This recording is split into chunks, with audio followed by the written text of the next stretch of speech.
চাবি নাই না? না না, ও আজকে ওর মায়ের অসুস্থ, মায়ের লেগে গেছে মিডি।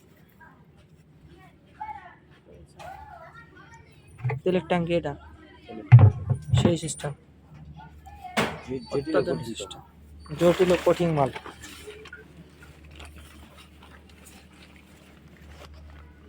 এই পানি নাই এটার মধ্যে?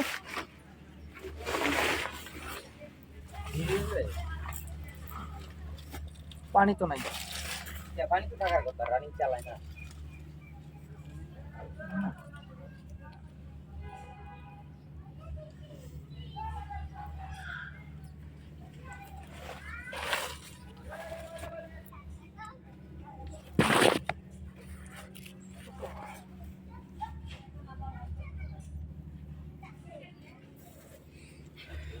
ছোট মাল হোক বড় মাল হোক, মাল 30 কিলো 100%, 30 কিলো 100%।